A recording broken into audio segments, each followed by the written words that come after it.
একজন ব্যক্তি আপনার ফজরের আপনার টাইম শুরু হওয়া পর্যন্ত এই কাজে লিপ্ত থাকতে পারে, এই কাজ করতে পারে। সুতরাং এই কাজ অর্থাৎ সহবাস করার পরে কেউ যদি সেহরি খায় তাহলে সেহরি খাওয়াটা নাজায়েজ হবে না, হারাম হবে না। তবে সবথেকে উত্তম গোসল করে নেওয়া। গোসল করে আপনি সেহরি খাবেন, কিন্তু সময় পেলেন না, গোসল করার যদি সুযোগ না পাওয়া যায় তাহলে উযু করে নেবেন, উযু করার পরে সেহরিটা খেয়ে নেবেন, সেহরি খাওয়ার পরে গোসল করবেন। মানে উযু করার টাইম নাই, একদম খুব টাইম সংকীর্ণ হয়ে গেছে, তো কমসে কম হাতটা ধুইবেন, কমসে কম হাত ধুয়ে খাবারটা খাবেন, তারপরে আপনার গোসলটা করে ফজরের নামাজ পড়বেন।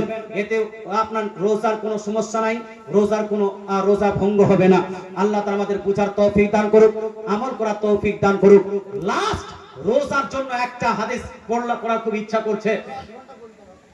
8 ঘন্টা হবে না মুসলমান, আপনি রিকোয়েস্ট করিয়েন না বাপ, আমি 1.5 ঘন্টার বেশি বলি না, 1.5 ঘন্টার বেশি বলি না, কিন্তু আপনার আসান পাড়ায় এসে 2.5 ঘন্টা হয়ে গেল, 2.5 ঘন্টা হয়ে গেল। আর এটা আমার প্রথম জালসা।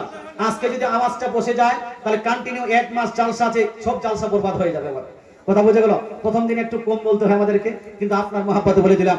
একটা হাদিস আপনাকে শোনাই, এই হাদিসটি বুখারী, মুসলিম, তিরমিজি, নাসাঈ, আবু দাউদ, ইবনে মাজাহ সব জায়গায় প্রায় লিপিবদ্ধ আছে। আমি যে বললাম যে শাওয়াল মাসে 6টা রোজা, আশুরার রোজা, তারপর আরফার রোজা, এই যে রোজাগুলো কথা উল্লেখ করলাম, পারলে ভাই আপনারা রাখবেন। একটা রোজা যদি কেউ আল্লাহর ওয়াস্তে রাখে কতটা নেকি হবে।